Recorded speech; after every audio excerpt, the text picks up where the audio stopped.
Mais quand on parle du multilatéralisme, par exemple, est-ce que cela comporte un nouvel ordre mondial où le régionalisme joue ou peut jouer un rôle vraiment important?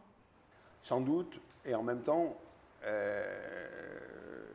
j'insisterai sur le verbe pouvoir que vous venez d'employer. Le régime peut, c'est pas va, peut.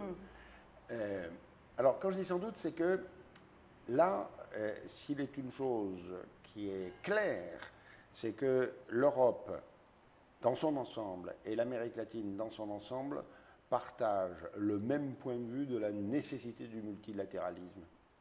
Alors, si on raisonne sur l'ordre international, on est passé du bipolaire on avait pensé à un moment à un pluripolaire avec quelques pôles forts comme l'Europe, etc. Ensuite à un monde mono avec une puissance, une hyperpuissance hégémonique qui était les États-Unis.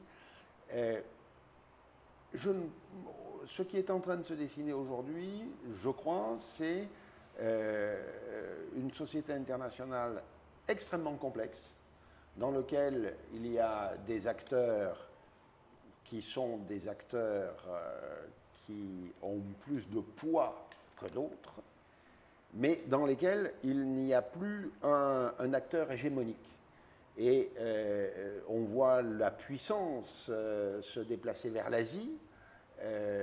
L'Europe et l'Amérique latine, là, jouent de concert pour ne pas être marginalisés dans ce qui pourrait être un futur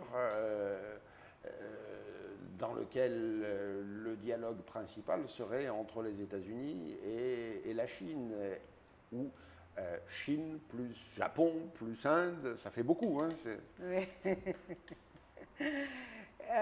Vous avez parlé du Mercosur, mais vous n'avez pas parlé de l'UNASUL, par exemple. Que pensez-vous de ces nouvelles institutions? Quelle est votre vision de ce nouveau rapport de force en Amérique latine?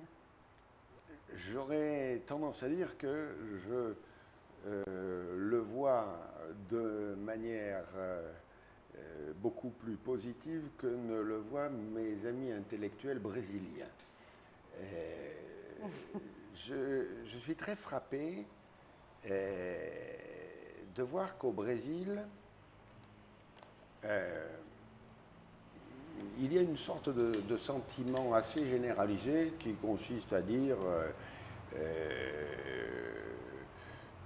tout ça ne sert pas à grand-chose, ça nous coûte de l'argent, pourquoi s'occuper des autres pays d'Amérique latine? Après tout, le Brésil est suffisamment puissant. C'est la pensée des élites. Voilà. Ça c'est en généralité. Voilà. Je crois que c'est une profonde erreur. Et je pense que le président Lula a une vision stratégique à long terme que je crois être très juste. Le Brésil a une ambition légitime d'émerger sur la scène internationale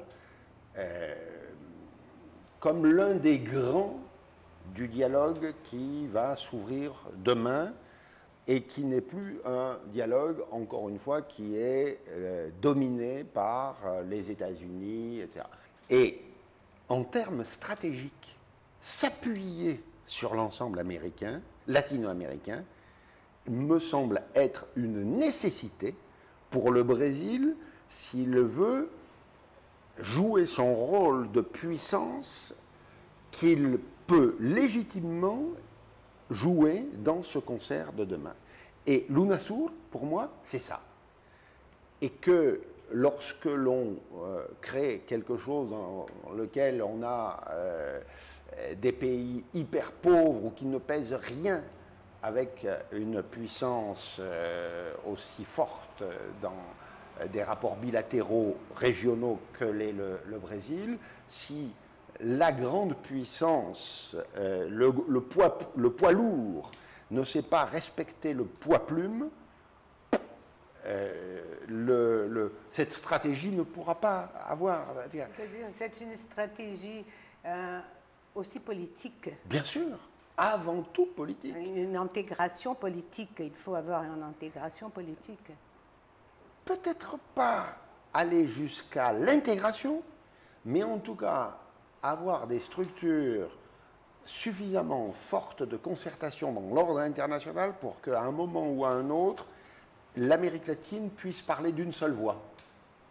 Et c'est ça, me semble-t-il. Bon, je ne suis pas dans le secret de Intamarati, hein, mais vous me demandiez ma lecture vue de l'Europe. C'est cette lecture-là que j'ai, et que je ne suis pas le seul à avoir, hein, et qui n'est pas celle que partagent, encore une fois, nos amis, la plupart de nos amis intellectuels brésiliens. Voilà, professeur, merci beaucoup de nous avoir reçus. Merci à vous.